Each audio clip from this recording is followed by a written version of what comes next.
A heavy defeat in the derby and the mood around the club is at rock bottom. Questions flying around about the manager's system, the players, but have this team got any more answers left? Get involved with your own opinions today in that comment section. Get involved in the live chat because we will discuss some of your comments throughout today's video.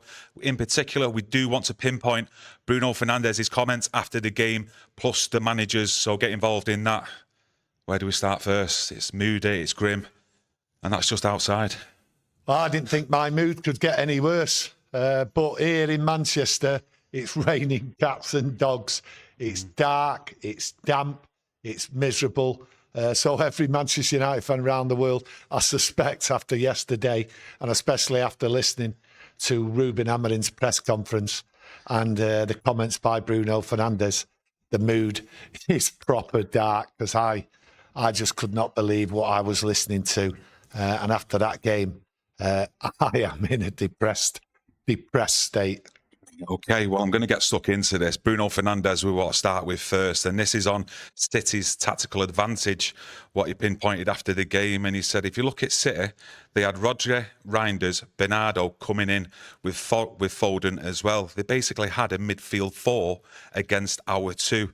So you need the ones in behind you to jump like Luke Shaw, who was doing it very well on Reinders. If you're not brave enough to do that, they will find the spaces to play because we're playing against a top opponent. I just want to pull it back to the bit where he said, you're basically playing against a midfield 4 and you only have 2. What's your thoughts on that? Straight away, and I think many United fans out there will agree, he's throwing the manager under the bus as if to say, well, everyone can see that. Why can't you? Why didn't you adjust? Your system isn't working. You know, you're planning for a game of football. We all know what City are like. They're not a top side at the moment. They're going through a change, and they were there to be had, and that was the optimism a lot of United fans had before. But Bruno Fernandes there is throwing the manager under the bus. We need help, you know, change the system. We was never going to be able to do this job, and he's saying it against the top side. Well, if he can see it, he's saying to the manager, why can't you see it? That's how I see it. So for me, he's thrown him under the bus. He's calling him out. We need help. We need tactics. We need the proper system. And your system, Rúben, against Manchester City failed. That's how I see it. For the first goal, he did mention Lenny Yoro, and he was basically saying, Bruno, that there was possibly some miscommunication between himself and Yoro, and he was more or less trying to push hard on Rodri, which, when you look back on that first goal from Manchester City, I think Bruno was just basically switching off and not actually doing anything, to be quite honest with you. And I don't really like that aspect in what he said after the game, where he's pinpointed a young lad like Yoro. Well, I don't know what you think and use out there. Well, listen, this is the captain. You take responsibility. It's down to you. And Bruno Fernandes isn't telling the truth. He's keeping any blame away from him, and he's piling it on other players. Yeah. You don't do that as a captain. You definitely don't do that as a captain. But the thing is, I mentioned it on the after-match, and I was right. I've looked at it again. Bruno Fernandes isn't doing anything. He's not going to cut anybody down. He stood there, ball watching the game go past him, and he let Foden go. Foden had the freedom for 90 minutes yesterday. He was never picked up. But Bruno's job was to go and to blame Lenny Yoro sticking it on a young lad, okay, who had a task, by the way, of trying to keep quiet the best centre-forward in world football, in Erling Haaland, on his day. Now, for me, he had enough to worry about. There was plenty of players back there. Bruno Fernandes is throwing blame and throwing shade on his own player. A captain does not do that. We said yesterday that the captain went missing. Not only did he go missing, when I listened to what he had to say, I thought to myself, it's a disgraceful way of looking after your team and your teammates, throwing shade on him, and that's what he did. And he dissolved himself of any blame. Absolutely outrageous. Also then highlighting the deficiencies in the actual tactics then from Amorim against a midfield 4 and a 2. But would you then have expected the manager to tweak that when he's seen us getting overloaded in midfield? Because Bruno Fernandes highlighted it, and by the sounds of it, he would have expected that to change as well, because he's clearly stating that him and Agate couldn't carry out the job that they needed to do. I would have expected Bruno Fernandes, as the captain, to turn round to the manager 6 months ago and say, we can't cope with this system, because he's saying the system isn't working. We're getting it overloaded. We're getting run through the middle. Everything, right, what he said there about getting overrun, we've all been saying for months and months and months. So the captain should have turned round to the manager and said, I can't do this job. This system doesn't allow me to do my job. It's not working. That's what I would have expected a strong captain. He's a yes man. He just runs around looking after himself. I am absolutely baffled with Bruno Fernandes, how he spoke after the game yesterday. Is that frustration, though, as well? Because a lot of us out there for the last few weeks have been saying it's square pegs in round holes by putting Bruno from that 10 position into a midfield 2. And especially when you've got Bruno, who's deeper in a position than your actual 2 wing-backs in Dorgu and Mazraoui. You know, out of the 3 players, who's the best at creating chances? It would be Bruno, and the system is putting Bruno and the tactics in a deeper position, so he can't get forward. I've always complained about like him experimenting and everything else like that, Rúben Amorim, putting players in positions what isn't their natural position. And the very moment, and I highlighted it straight away, the very moment Rúben Amorim put him in that position, I turned round and said, Rúben, you're creating problems for yourself when there is no need. He doesn't suit that position. It's like he can go missing. He doesn't have to fight when things are going wrong. He sort of like comes back and plays the easy ball and that, when he should be in the middle, when he should be fighting, when he should be pushing this team forward. He should be on the edge. He should be up there with the forwards, creating chances for the forwards. And this position does not suit this team, and it certainly doesn't suit Bruno Fernandes. But Bruno Fernandes has accepted it. He's accepted it when he shouldn't accept it. He should turn round to the manager and say, this isn't my game. What are you doing? And he hasn't. And that's the problem. Men are supposed to be men. They're supposed to stand up, right? Stand up for themselves. He isn't. He's just throwing blame everywhere except on himself. And what the blame is, he should have opened his mouth behind the scenes. Not in public like that. He's threw the manager and he's threw players, he's threw the team basically under the bus. I mean, as fans, as supporters, it's a given. You know, you automatically get up, you give yourself the confidence going into a derby match. But to give it some context and a bit of balance here, we was up against a team with individuals like Erling Haaland, one of the best strikers out there in the world, Phil Foden, Reinders, Rodri, etc., who would all start for Manchester United. So you've got to look at the opposition and just say the best team won on that day, and they just outskilled us in certain areas of the pitch. Well, you say certain areas of the pitch. Haaland is the best striker in the world. But look at the defensive work he did. You know, outfought and everything you talk about up front, pieces. Right? Look at how many times he headed that ball away. How many times he headed the second phase ball in there. He was in there fighting with his team. Not as a centre forward. He was fighting for his team because they knew what they had to do. Just block Manchester United, block the crosses, and that was his role. It wasn't just as a striker. It was to be part of a team. And Manchester United now, we're all scratching our heads and we're just saying that they're not playing as a team for 90 minutes. They had a plan. They knew what to do. They know they're going through changes and it will take time to get back to how they were 3 years ago. But Haaland worked hard. All the other players worked hard and they just sat there. And for me, the most disappointing thing about yesterday was for the last 20 minutes, City were just laughing at Manchester United as if to say, well, we knew We knew what you was going to do. We knew how he was going to play, and we just pick you off and toy with you. And that's what they did. But what they did do, City, they worked hard as individuals. Yeah, and I pick up on just what you said there. You know, I've always been used, and a lot of yous out there, especially over the last few years, wave and a wave after attack from Manchester City. It's like a tidal wave, Yeah. you know, one after the other. I didn't see that yesterday. I've only watched him previously this season against Tottenham at their ground. But going into this game, I was more looking at it thinking, Man United were being left to have possession in the centre of the pitch at times, and I felt like City were more than comfortable and wanting Manchester United to come onto him in their final 20, 30 yards of the pitch so they could then do the transition, get the ball and break quickly. Yeah, because they knew they wouldn't be able to create anything. They knew at the end of the day the system leaves the centre forward isolated. But So they let him have the ball. Let him have the ball all day. That's what they said. Yeah, but I'm just saying in terms of like transitioning there, then City also quickly counter-attacking, exploiting the spaces then that are left behind with us going further forward. I just felt that was a tactic time and time again. Every game. Yeah. It's every. Listen, I said it last night. It's every game. I said every manager knows how to play against us. So the team's set up and they know exactly what's going to happen.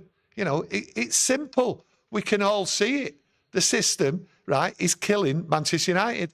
We can't get the results, you know, and you can't lie with the results. We can't get 2 wins on the trot. I mean, if you look at it, I mean, the amount of games we've won under Rúben Amorim, it's absolutely diabolical. Yeah, there is a stat here, and yeah, like you say, diabolical, just not good enough. There's a lot more words to say as well. And as of 15th of September 2025, Rúben Amorim has the lowest win percentage of any permanent Manchester United manager since World War II, around 36.17 in all competitions. Other recent managers like Van Gaal, Solskjaer, Ten Hag have significantly higher win percentages. Amorim's win rate in all competitions is obviously 36.17, which amounts to 17 wins, 12 draws and 18 losses in 47 matches combined. Facts don't lie. Yeah. It's as simple as that. Facts don't lie. Never mind the eye test, because I generally try and go on the eye test in what I see.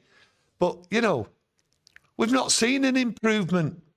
You know, if you look at what we was expecting over the summer at the end of the season and all that, how change was coming and all that, you know, the bomb squad, that was supposed to be the problem. Change was coming. That's what we all heard. That's what we all expected. There's the problem. The bomb squad they've got out. It's not the system, you know. It's just the negative influences inside the club. They needed to be shifted and booted out. And everything was right. We was told that. Yeah. We was told that. We was told change was coming. Everything's all right. He was on the up, Rúben Amorim. And what you've seen from Rúben Amorim, to be perfectly honest with you, I think you've seen a deterioration in his press conferences and what he says, how he conducts himself. Conducting himself. He's a Manchester United manager. I go back to the Burnley game. You know, last minute, Bruno Fernandes, penalty.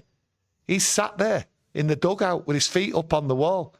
That's not the way to portray yourself, to put yourself over. He should have been on the sideline, like there with his players, with his team ready to celebrate and like to encourage and to do something if he actually missed the penalty. And he was just sat there. We've just seen it against Grimsby. He seems to have got worse. Now, I don't know whether it's an arrogance or something like that, as if to say, and we keep hearing it. And that press conference, what he did yesterday, it's the same thing again. You know, I'm not going to change, you know. If they don't like it, basically, get rid of me and all that. You know, that's terrible. And I didn't expect this attitude. And the way he's portraying himself is not befitting of a Manchester United manager. And the people inside the club, the men in suits and all that, they'll be saying, what do you mean you're not going to change it? Kieron's just read out the stats since the war. They don't lie. The facts don't lie. There has to be change.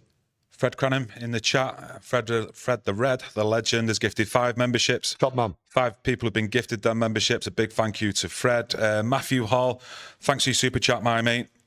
A football coach is to get the best performance levels out of the players.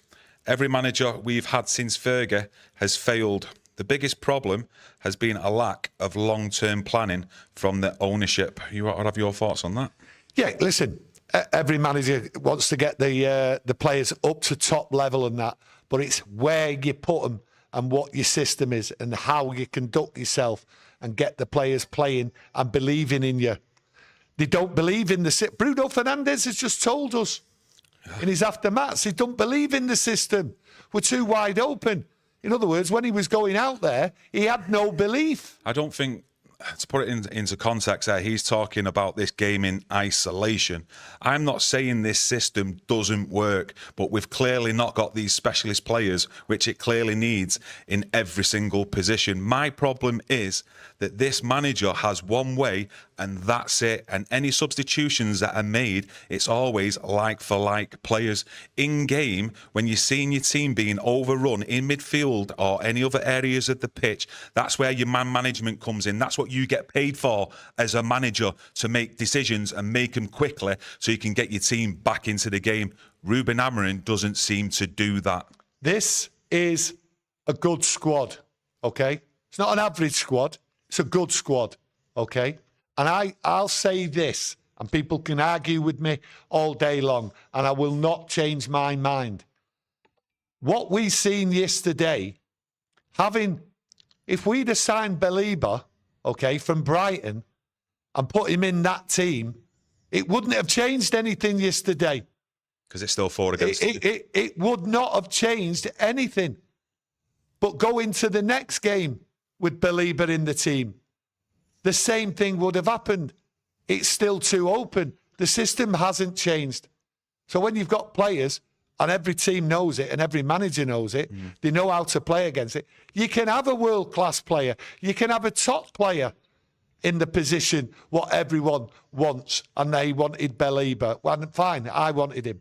I think it'd be a great addition. But at the end of the day, putting him in that team yesterday would not have changed the outcome. So this is down to the manager. The only outcome, right, to change on the pitch can only be made by the manager.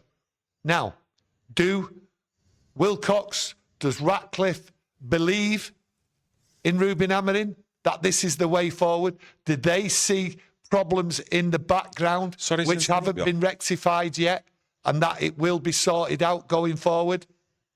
Just to interrupt you there, I don't know if you picked up on this as well yesterday during his press conference, and he mentioned, and it was very quickly, but my ears pricked up straight away, and I thought as soon as he finishes this, I would get him back to this point. And he said, you don't understand or you don't know the problems that have been going on in the last month inside the club.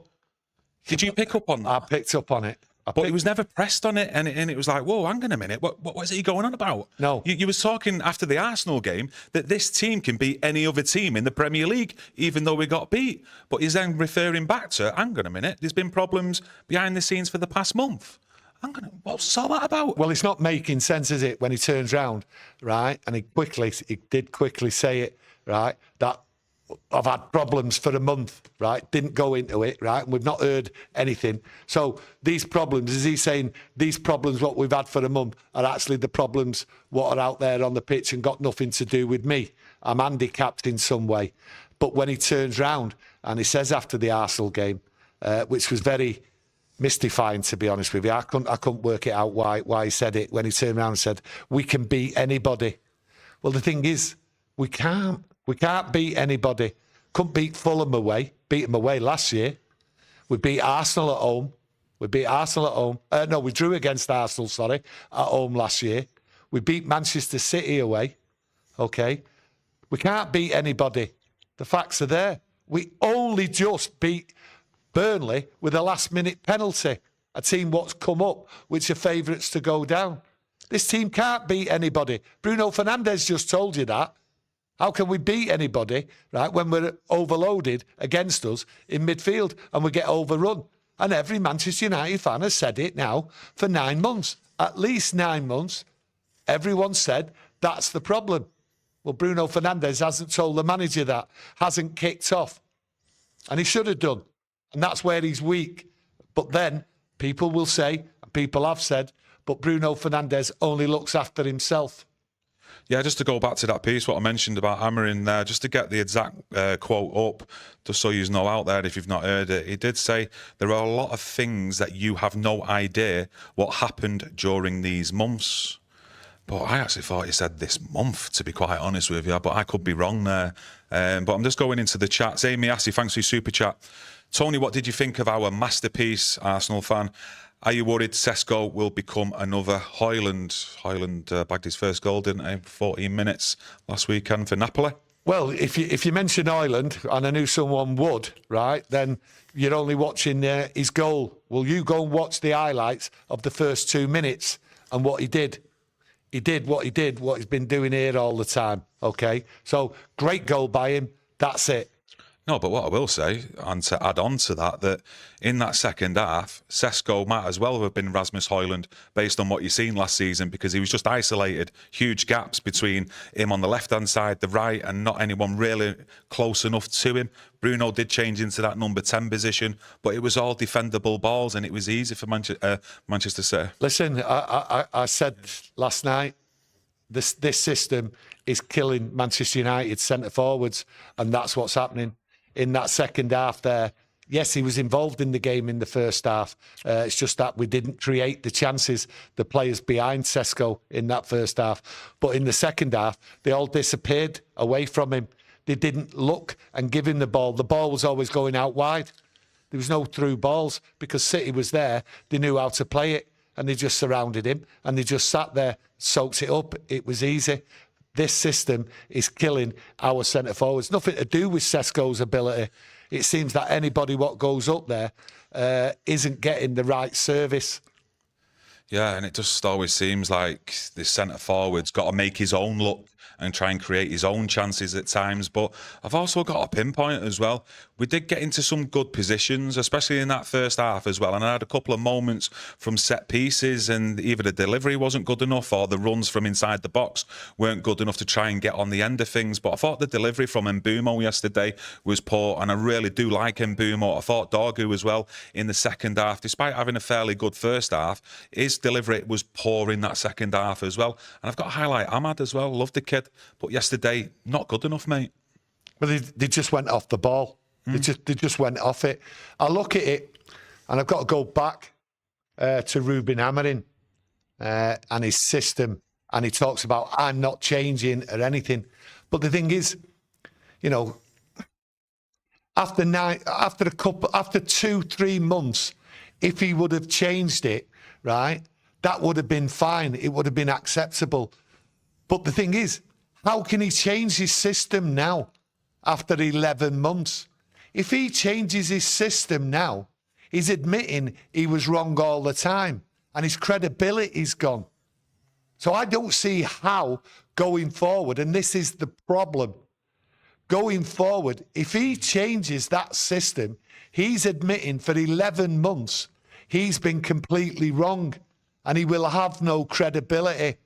But he would have got away with it if he'd have changed it after 2 months, 3 months, because he would have had a pass till the end of the season. But to change it after this long, I think he's on a loser, and he's going to stick with it.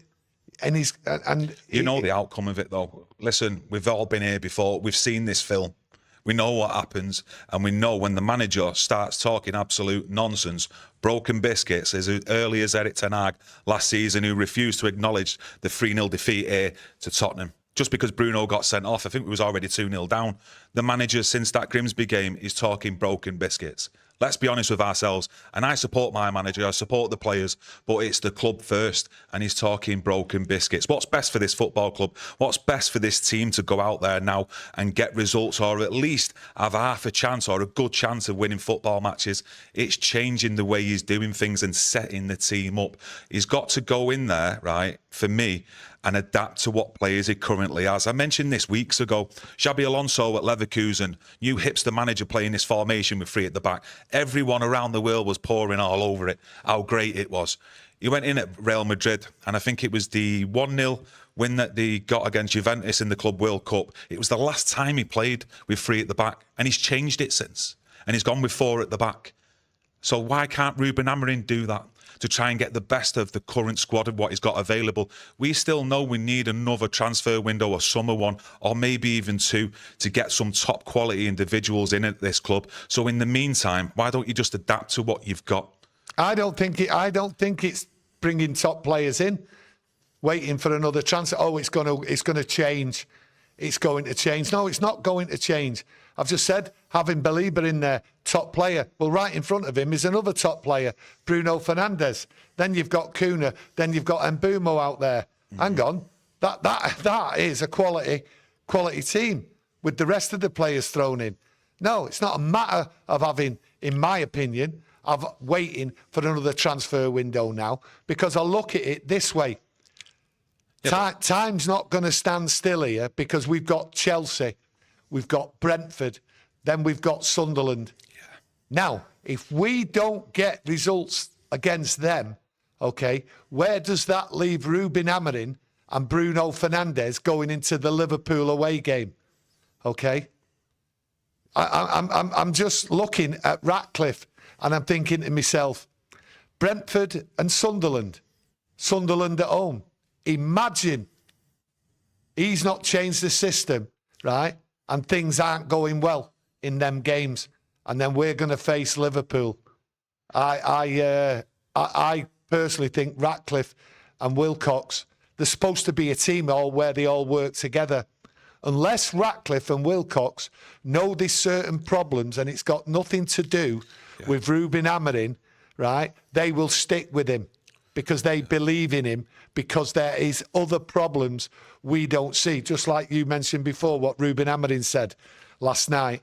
There's problems you don't know about. Yeah. Do you know what I mean? So that's the only way I believe Ratcliffe and Wilcox will keep him, because if the results don't go well after the next 3-4 games, the next 3 games going into the Liverpool game, right?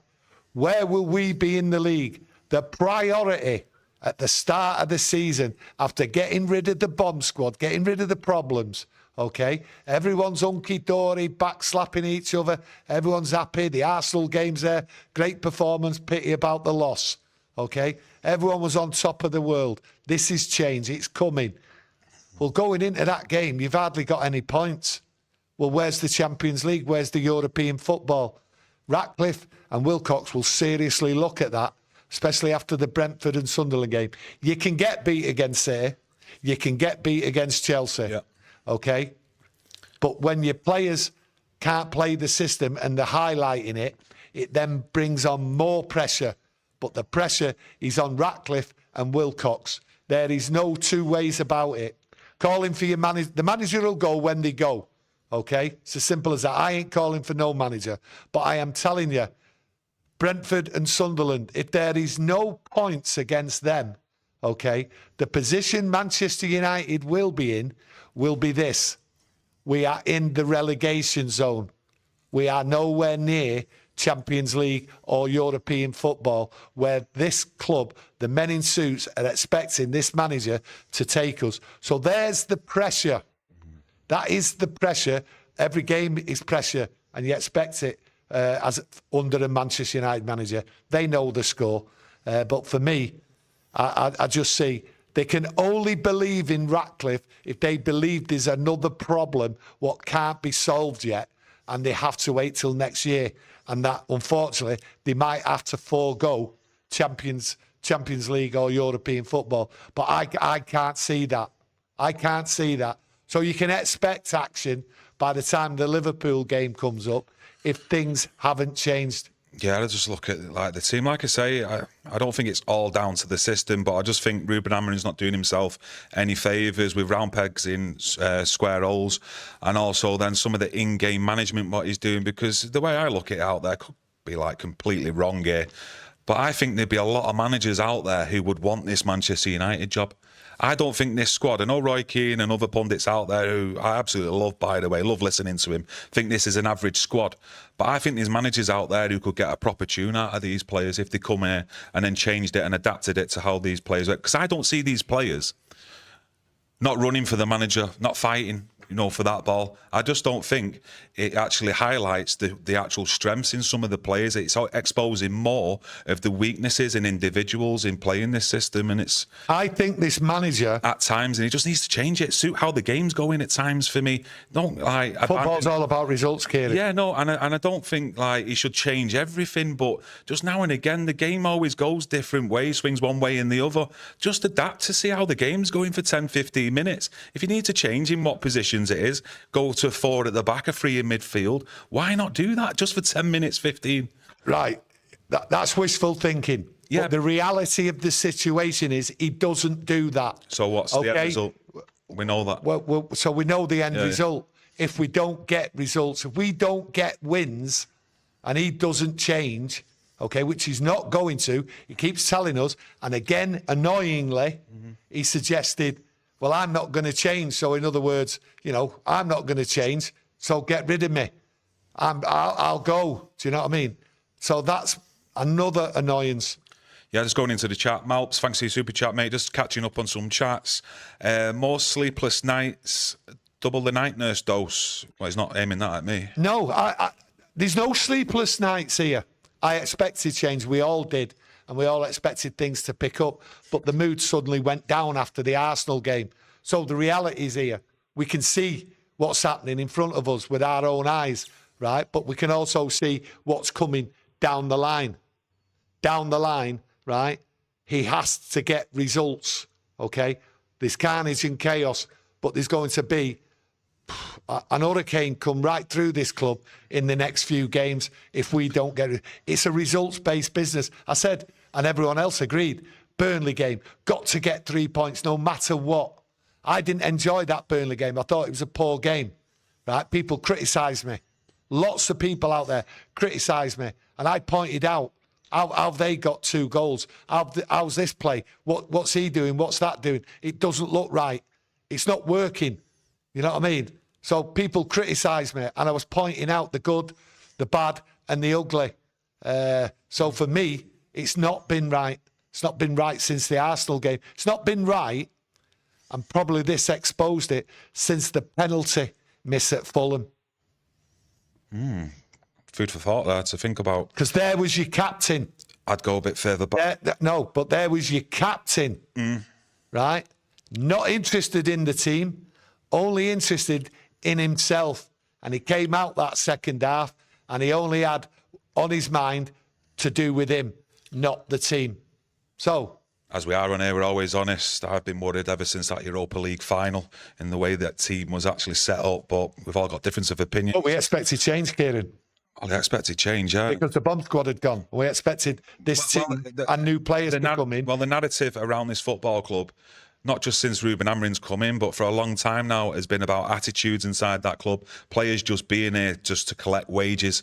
And we was told over the summer that bomb squad was the actual worst of it, and they're getting shipped out of the club. And we all sat here, shaking our hands with each other, clapping the guys in the background as to say, job well done, you've got them out, and everything's set to go now in this league season where it's all going to be like everyone's fighting together. And like I said before, I don't see any players really down in tools like we've seen in the past under Ralph Rangnick, Solskjaer towards the end. But it's just not looking good at all, where the players just haven't got a clue at times in what they're doing, or they're just being left exposed, and it's exposing a lot of players' weaknesses as well. Well, I looked at that game yesterday, and until they scored, I thought United were doing the work rate and everything. I think they were all working for each other. There was some good football there, just not creating the chances. And then maybe for about 10 minutes, 15 minutes, I thought City, if they get another goal here, they'll just swamp us. But to United's credit, they came back into the game. And then I thought to myself, right, they'll come right out at it against City. And for 5 minutes they did, and then it just all went. You do think to yourself, though, as well, going back, and it's all ifs, buts and maybes, but it's a conversation at the end of the day with football fans. Yeah. You think if Mbumo sticks that in, that volley, things could have changed. That could have changed the whole... Said it last night. Said it last night because that mood, that volley there, it was an unbelievable volley. But what the save was even better. Well, it was a world-class save. What an unbelievable save. But if that would have gone in, that would have changed the mindset of City. Not that they were sitting back, defending and laughing at Manchester United, they would have been sat back panicking because United would have just threw everything at them, the kitchen sink, the lot. But the fact is, it didn't go in. We just needed one thing to get us in the game because nothing was working.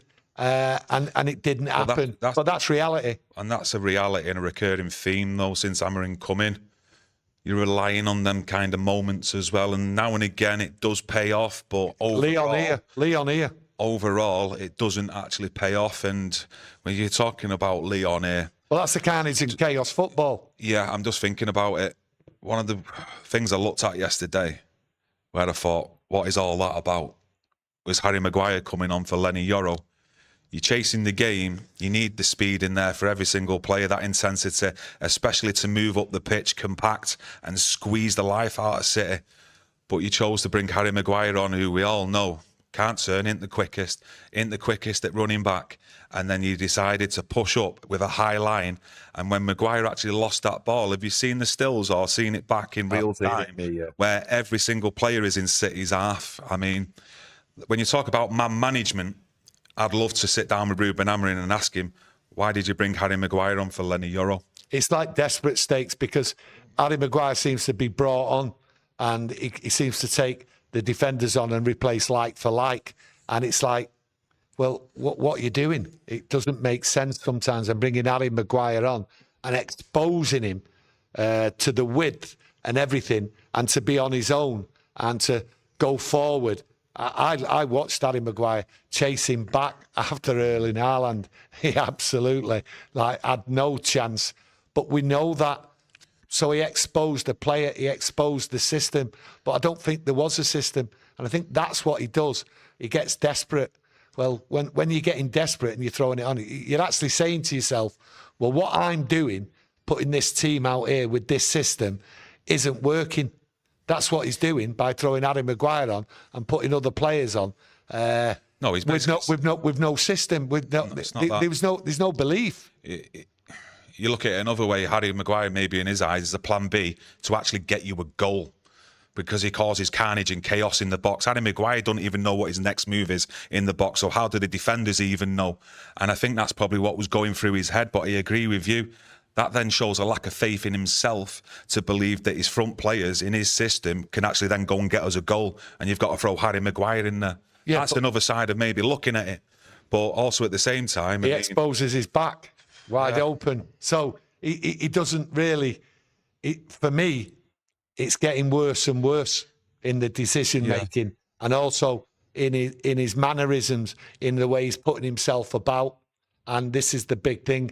He doesn't look like a Manchester United manager should be. And that's worrying. Yeah, it is. I'm just going to get back into the chat. Simply Dread from our members club. As a fan base, we have to support and be the 12th man.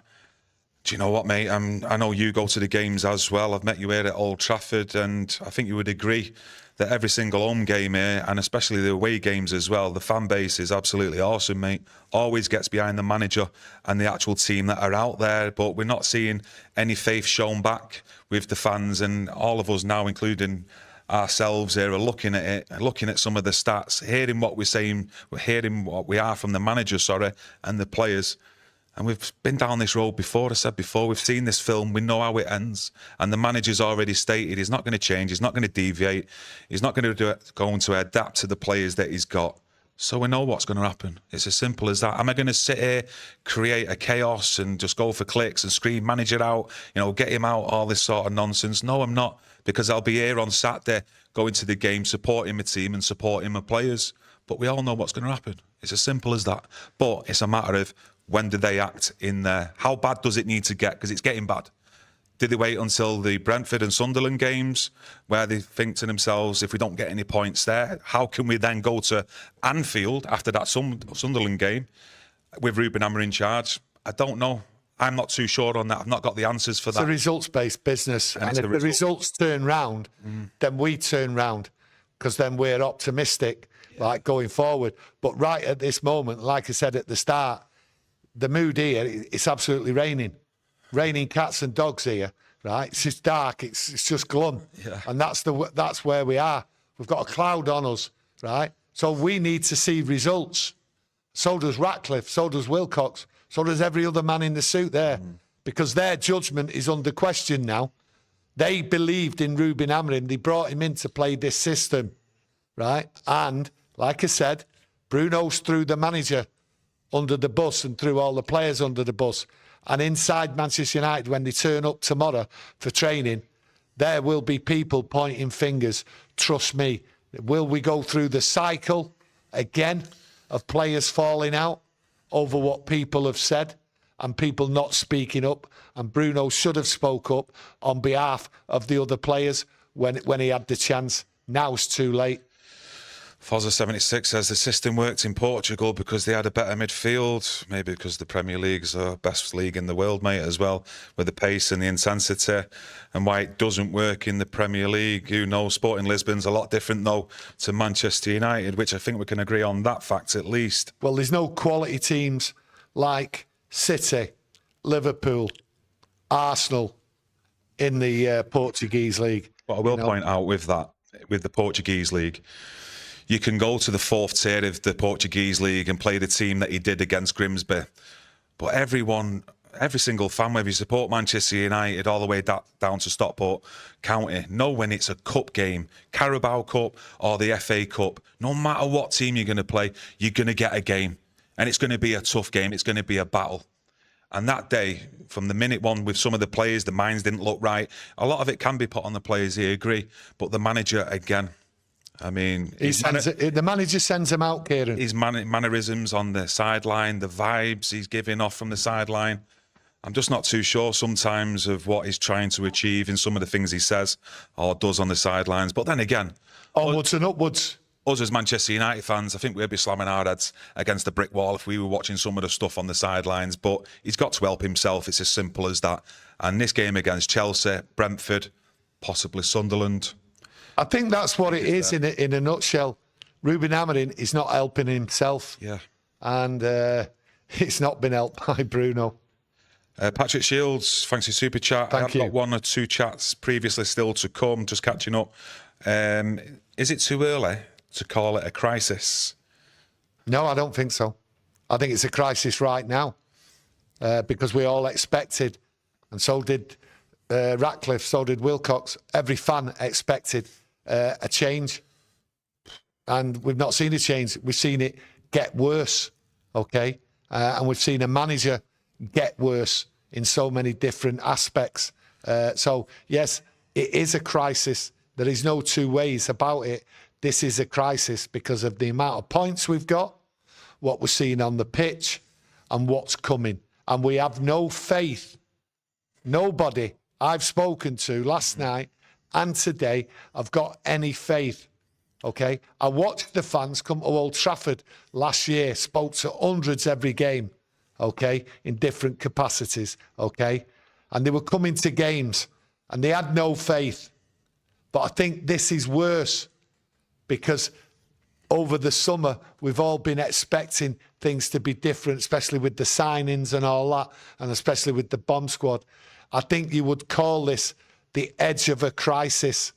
And that crisis, in a way, has been created by the manager. He's not helped the situation. He's making the crisis worse and worse, I think. Yeah, to put a little back to that comment from, I think it was Patrick Shields, for some context or balance. You look at the teams we've played already this season, so Arsenal, Fulham and Manchester City. Obviously, we played Burnley, a newly promoted team, got the points there. But Arsenal last season, at home, we drew. You said, yeah. At home here at Old Trafford this season, we got beat. Fulham this season, we drew away, but last season, we beat them. Manchester City last season at the Etihad, we beat him. This season, we got beat. So we are already 7 points down compared to what we was actually seeing last season, which last season, let's face it, we was watching absolute dross. So if you look at it from that point of view, which I'm sure some of you will and some of you won't do, but we're already 7 points down. And it's a crisis. There's no two ways about it. There's no way skirting around it. I don't see it any other way. Because I wasn't expecting to be in this position. I was hopeful, and I thought we may get 9 points out of the first 3 games. And to be honest with you, we scrambled the win against Burnley. So if that penalty wouldn't have gone in, can you imagine it now? 2 points. Yeah, just going to go into the chat. Ansel, thanks for your super chat, my mate. Doesn't matter how good the two in midfield are, in this league, you can't outplay and overload. A lesser league, ? Yes. Predictability is your death. 100%.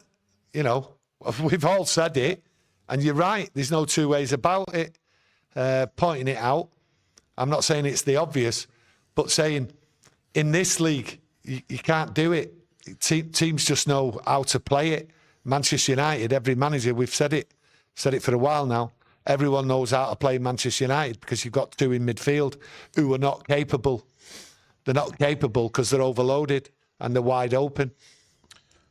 Still on the search to back-to-back games, 2 wins in a row. I mean, when's that next going to come?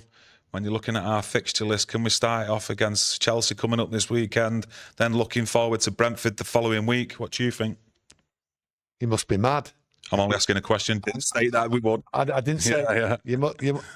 I must be mad if I think that's going to happen, because I've got no evidence to say why it would happen, and that's the damning thing. I've got no evidence to turn around and be confident that I can say we're going to win back-to-back games at this moment in time, based on the manager, his comments, Bruno's comments, and what you're seeing on the pitch.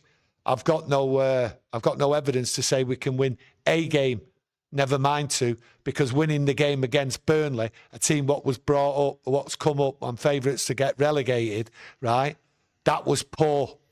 We should have beat them out of sight. That was a really poor side, but they weren't capable of doing that, and they left themselves wide open against a team what is definitely going to go down. And that's with no disrespect to Burnley. They're at a level what they are. And unfortunately, we played at their level, and that is a worry. Sorry, I was just getting up there. Matthew Hall, you put a super chat in earlier on. Been trying to scramble to find it because it did have a bit of a glitch on the YouTube live chat, but I found it. Follow up from Tony's point. In the last 5 years, we've finished 6th, 2nd, 8th, 3rd, and 8th, and then 15th. That is down to recruitment. Well, the recruitment policy and a lack of planning for a squad that any coach can utilise. Well, you say lack of planning, but when you sign a manager, like you did in Mourinho, and you let him sit in an hotel, right, where's the planning there? Where's the long-term strategy there? So at the end of the day, there's lots of things you can turn around and say, positions this, positions that. Is it the player quality in that? It's clearly not the player quality in this team, because the quality is there. They're not an average side. So, you know, you can look at it, argue about it, and that's what we do as fans. Yeah, Craig GC from our members club says, absolutely shocking. It has been for 12 months. Neil Crowd, thanks for your super chat. He says, Rúben isn't adapting, so that's why I'm done now. Yeah, this scenario, what we're in now, right, brings into focus and our backing of Rúben Amorim saying, right, well, he's got all the dead wood in there and he's got these problems and all that problems, so we can give him a pass. But what it does, it just highlights what's going on. It's a continuation, right, of what was going on. And it had nothing to do with the dead wood, because it clearly had nothing to do with that bomb squad. Absolutely nothing. Because what we're seeing is a continuation, the same problems from last year. Marcus Stevenson, respect your elders there, son, and stop hiding behind your computer screen being all tough and a smart mouth. What are you on about, my mate? Well, I'm just having a conversation with yous out there. And my dad, what is it you've actually pinpointed? And well, to be honest with you, mate, I'm not a son. I'm 40 years of age, pal. But if you'd like to get in what you think I've actually disrespected someone with by saying, please let me know, pal. But yeah, just going back into the chat, Nikos P from our members club. Every team knows our weaknesses every week.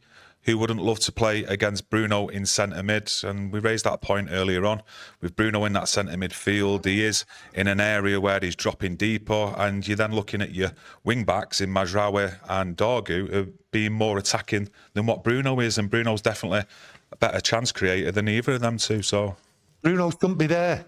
It's as simple as that. And you talk tactics. Everyone talks tactics. This is how it should be set up and that. But it's not gonna change. They're not anyone's tactics. They don't work. Simple as. They don't work. So people out there on board saying this tactics and all that, forget it. You've seen Rúben's tactics. They don't work. Yeah. The 4 or 5 games what have been played clearly show you, okay, that the previous 9 months don't work. They don't work. And the only way it can change, right, is to change the tactics. And it's clear as daylight. And I know I'm repeating myself, right? But I'm just glad I'm not in a pub drinking, because I would drink myself to death, right? Repeating myself. You know, some people used to say, well, you know, that's what you used to do after a defeat or whatever before years ago. Yeah, I did. We used to like have a drink, you know, it's the only way you get over things and that. But the thing is, it is clear. He has to get results. And I don't care how he gets results. I'm a Manchester United fan. I want the results. Because if we don't get the results, and I said it earlier on, we will be in the relegation zone by the time we play Liverpool. Look at that, think of that, and think of the crisis we'll be in. Something has to change. Ansel, thanks for your super chat. Why was Arsenal so good, yet the rest crap? Or was Arsenal rusty? First game of the season, mate. No, I think was we that good, or no? We was. We took Arsenal right out of their rhythm, right out of their comfort zone. But we didn't put the ball in the back of the net, and that's Manchester United. No, we did take it to Arsenal. They had no option. The optimism was there over the summer. It was there, clear what he had to do. But why he couldn't do that against City, I don't know. But why he turned around and says, we can beat anybody. And then last night, turned around and said, well, I've had problems. You don't know the problems I've had over the last couple of months. Then the statements don't ring true. They don't make sense. So we're all baffled. So we might all end up out in the pub, because that's what I feel like. Top shelf, though. None of that stuff. No, that's it. Pump. That's it for me. What for today's show? No, you carry on if you want. No, I'm not saying I'm finishing. No, I'm yet. I'm just like thinking, am I getting too depressed, too boring for you out there? Because I'm really getting annoyed. And I don't want to be, because it's there clear as day. It's good to talk, though, sometimes. And no, I don't need to get it out. I don't need a therapist. It actually says match therapy on today's title. I know it does. I've had my therapy. But yeah, I think we'll wrap it up there, because I think everything we've said today, we've gone round at least once or twice. So hopefully you've joined at different parts of the video, so you've heard what our opinions are on the most pressing things here that are going on at Manchester United. But I'd just like to thank you all for joining us in the chat today. Mix of different opinions as ever, which we want to see, but just be civil with each other in that comment section, and smash a like on today's video as well to help support the channel, and we'll be back in the next one. So make sure you get that notification on and come and join us. That finger's there. You know, I think Kieron's made his views, his opinions clear. I've made mine clear, and I think in the chat and what's been going on, everyone's clear. Change has to come, but will it come at a cost? Thanks for joining us all. And yeah, it's been my therapy today, sitting here and having a good chat with you all out there. So hopefully that's been the same thing, vice versa, with you out there, getting it off your chest, which is always good to do, because it's a tough time at the minute and it is pretty grim. Let's be honest with ourselves. But we'll be back tomorrow. Get that notification on.